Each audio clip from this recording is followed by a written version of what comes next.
నాన్న ఆ? Bye. Okay. Aravi bye. Bye తల్లి.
ఏమే బయటికి రా. ఎంతసేపు నీళ్ళు పోసుకుంటావు? మేం పోసుకోవద్దా? ఏయ్, ఏదన్నా పచ్చ కలర్ డ్రాయర్ ఉందా? ఇదే కదా నీ బట్టల బ్యాగు. పచ్చ డ్రాయర్ ఉందో లేదో చూడనా. ఈ గీత ఉంది కదా, అది ఆరేసిన పచ్చ కలర్ డ్రాయర్ కనిపించడం లేదట. నిన్నటి నుంచి ఒకటే పంచాయతీ. పానికి మాలింది. అది డ్రాయర్ పారేసుకుంటే నేనేం చేయను? అందరినీ పిలిచి ఓ గోల పెట్టేసింది. డ్రాయర్ తీసుకున్న వాళ్ళు నాశనం అయిపోతారని ఒకటే శాపాలు. చివరిగా ఒక మాట అంది చూడు, అందరి చూస్తావా అంది. ఈ ఎమిలీ ఎవ్వరికీ భయపడేది కాదని చెప్పాను. ఇదిగో చూడు గీత, నేను నాకున్న డ్రాయర్తోనే సర్దుకొని పోయేదాన్ని, పక్క వాళ్ళ డ్రాయర్ కోసం ఆశపడేదానికి కాదని చెప్పాను. నిజమే కదా?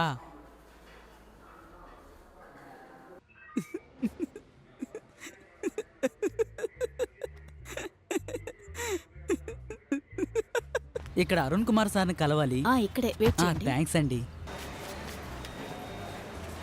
ముందు 10 రోజులు కుట్టడం నేర్పిస్తారు. ఆ తర్వాత మీరే కుట్టచ్చు. నెలకు 3000 జీతం. అనవసరంగా లీవ్ వేయకూడదు. Thanks sir.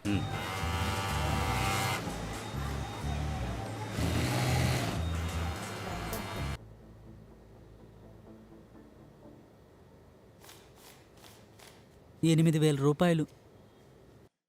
మా నాన్నకి బైపాస్ సర్జరీ చేయాలన్నారు.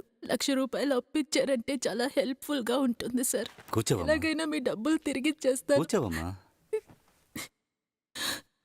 ఇలా చూడు, నువ్వు దేనికి దిగులు పడకు.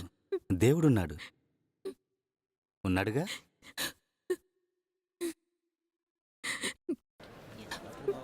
నాకు ఇంతే దొరికిందిరా.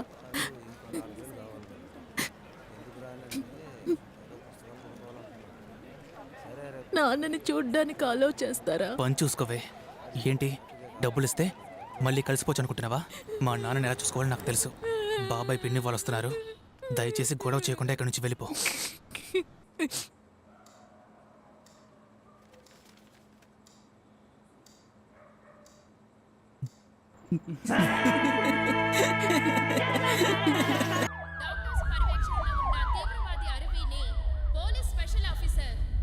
వీక్గా ఉన్నారు, సేఫ్గా చూసుకోండి.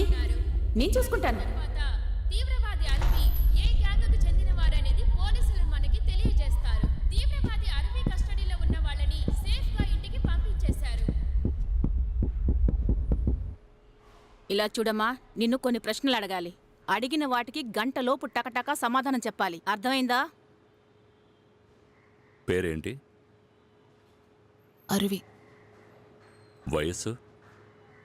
25. అమ్మ పేరేంటి?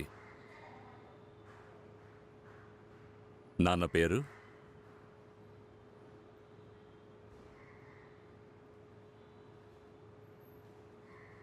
నీకేదైనా తీవ్రవాద గ్రూప్తో సంబంధం ఉందా? ఆలుమా, మాయిస్, నక్సల్బారీ.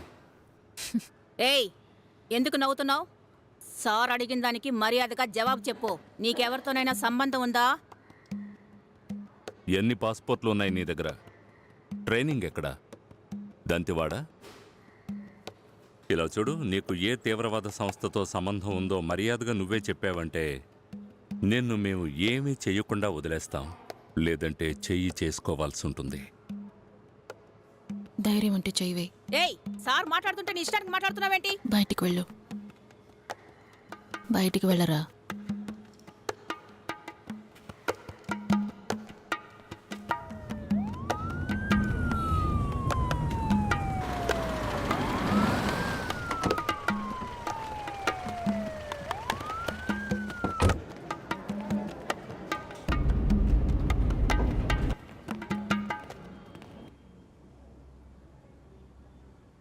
ఇప్పుడు ఎలా ఉంది? బుల్లెట్ బలంగా తగలడం వల్ల చెయ్యి బాగా నొప్పిగా ఉంది సార్. ఫార్మాలిటీగా నిన్న జరిగిన సంఘటన గురించి కొన్ని ప్రశ్నలు మిమ్మల్ని అడగాల్సి ఉంది. పేరు? బాలాజీ సుబ్రహ్మణ్యం, వయస్సు? 42. ఏ ఉద్యోగం చేస్తున్నారు? టీవీ షోలో డైరెక్టర్ని సార్. ఏ షో? నూతన దృష్టి, వినూతనమైన దారి, మొత్తం అంతా కొత్త పంథ, చెప్పేదంతా నిజం, సమస్యలు ఎన్నెన్నో, తీర్పులు మరెన్నో, మార్పును కోరే ప్రజల నిలయం. ఇక్కడ చెప్పేదంతా నిజం. చేతుల్ని కట్టేసి చెండాలపు సినిమాలు చూపించాడు మేడం. పుట్టుకలో ఎక్కడ చేస్తుంది మేడం? వీడిని స్కూల్కి రానివ్వకుండా వీడి మీద పేడ చల్లుతున్నారు మేడం. అదే చేస్తున్నాను, పనుంటే ఇవ్వండి. అదే నిజం మేడం, తను మాకు అసలు వద్దే వద్దు.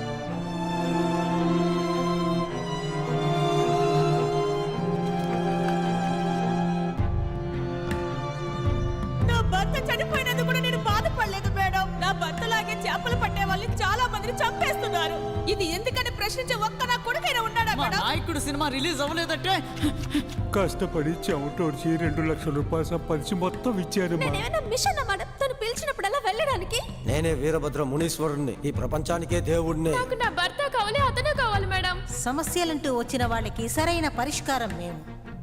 మీ బాధలకి మందు దొరికే ప్రదేశం. సమాజం మొత్తానికి ఈ ప్రభుత్వం మత్తుకి బానిసలు చేస్తుంది. వీధికి ఒక స్కూల్ ని కట్టాలని చెప్పారు, కానీ వీధికి ఒక సారా షాప్ తెరిచారు. సారా తాగడానికి డబ్బులు ఇవ్వలేదని కన్న తల్లి పీక కోసేసిన యువతులు ఉన్నారు మేడం ఈ రోజుల్లో. పేరుకే మేడం ప్రభుత్వ ఆసుపత్రి, కేవలం 300కి పసికందుని చంపేశారు మేడం. నాకేం తెలియదు మేడం. కాలేజీకి వెళ్ళే పిల్లలు ఎత్తుకెళ్ళడం నీకు న్యాయమా? అమ్మ ఇష్టపడి నాతో వచ్చింది. ఢిల్లీలో జరిగిన రేపు గురించి మీడియా వాళ్ళు ఎక్కువగా ఫోకస్ చేశారు, కానీ 2 లక్షల రైతులు ఆత్మహత్య చేసుకున్నారే, దాని గురించి ఎవరైనా ఇంతవరకు మాట్లాడారా? కులం గోత్రం తెలియని ఎదవతో లేచిపోయిన ఈ బజార్ దాన్ని వెనకెత్తడానికి నీకు ఎంత ధైర్యం అని అడుగుతున్నాను. ఈ దేశానికి మార్పు అంటూ వస్తేనే కదా బయటికి పంపించాలి. మంచి ప్రవర్తన లేకపోతే ఎలా చెప్పండి? పాపిస్టుల క్యాంప్ అని చెప్పి 18 ఏళ్ల పిల్లని చేర్చి చంపేశారు మేడం. అన్నిటిని చేజార్చుకొని ఊరు చివర అనాథల్లా బ్రతుకుతున్నాం మేడం. అర్థం చేసుకుంటాం, తీర్పునిస్తాం. ఇక్కడ చెప్పేదంతా నిజం. ఓకేనేగా? టైటిల్స్ కొంచెం ఓవర్గా ఉన్నాయా? లేదు, ఓకేనే సార్. ఆ లాస్ట్ బిట్ ఒకసారి ప్లే చేయండి. అర్థం చేసుకుంటాం, తీర్పునిస్తాం. ఇక్కడ చెప్పేదంతా ఓకే. నిజం. ఒకసారి డైరెక్టర్ వచ్చాక వేసి చూపించు. అన్నా ఒక్క నిమిషం రా అన్న. 2 గంటలుగా ఏడుస్తోందన్న ఆ కేసు. కేసా? అవునన్నా, చూడ్డానికే చాలా జాలేస్తుంది. రే పనిలో ఉన్నాను రా. సరే అన్న, నేను లోపలికి పంపించేస్తాను, నువ్వే మాట్లాడుకో. రే సుభాష్ ఆగు. హలో భాష, రేపు సేమంతం సెటప్ కన్ఫర్మ్, అందులో ప్రాబ్లం ఉండకూడదు. సరేనా? డైరెక్టర్ని కలవకుండా వెళ్ళాం సార్. మీ డైరెక్టర్ని రమ్మని చెప్పిన సరే వెనకుండా లోపలికి వచ్చింది సార్. వెళ్ళి ఉంటానా? పేరేంటమ్మా? ఏమీలీ సార్. నంబర్ చెప్పు. 9940575855 సార్. సరే మేము పిలుస్తాం, నువ్వు వెళ్ళొచ్చు. మీరెవరు సార్? సారే డైరెక్టర్ అసిస్టెంట్ అమ్మా. అయ్యో, ఆయనకి నోరు లేదు. డైరెక్టర్ కాదా నువ్వు? డైరెక్టర్ని పిలుచుకురమ్మంటే ఈ పెద్ద మనిషిని పిలుచుకొచ్చా. ఈయన కూడా పెద్ద డైరెక్టర్ అవుతాడు. రే ఇలా చూడమ్మా, నీకే ప్రాబ్లం ఉన్నా పేపర్లో నీ పేరు, నీ ఊరు, నీ ప్రాబ్లం ఏంటి, దానికి సంబంధించిన వాళ్ళు ఎవరెవరు, పోలీస్ కేసు అయిందా, డీటెయిల్ గా రాసి మా ఆఫీస్ అడ్రస్ కి పంపండి. అవును, నువ్వు మాత్రం రాసి పంపించావు అనుకో, సార్ ఏంటని చూసి పిలుస్తారు. వెళ్ళి ఇప్పుడు. బయటికి వెళ్ళు. ఏంటమ్మా సోఫా మీద కదా కొట్టాను, నిన్ను కొట్టలేదుగా. సమస్య ఉంటే పరిష్కరిస్తామని ప్రకటన ఇచ్చి ఇప్పుడు సమస్య వినకుండా బయటికి వెళ్ళమంటున్నారేంటి? డైరెక్టర్ రమ్మండి, ఆయన కలవకుండా వెళ్ళడం కుదరదు. ఇలా చూడమ్మా, ముందే ఏడు పాపు. డైరెక్టర్ అంతా లేరు, నీ ప్రాబ్లం ఏంటో చెప్పు, నేనేం చేయాలో చేస్తాను.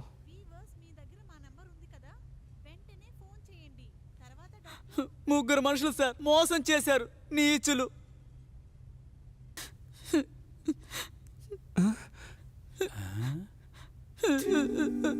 సరేమ్మా, రేపు మాకు ఇంకో షూటింగ్ ఉంది. మీ నంబర్ నా దగ్గర ఉందిగా. ఇంకో రోజు షూటింగ్ లేనప్పుడు మిమ్మల్ని పిలుస్తాను. ఎప్పుడు పిలుస్తారు సార్? నేను పిలుస్తానంటున్నానుగా, మీరు బయలుదేరండి. వెళ్ళు వెళ్ళు, సార్ చెప్పారు కదా, ముందు ఇక్కడ నుంచి బయలుదేరు.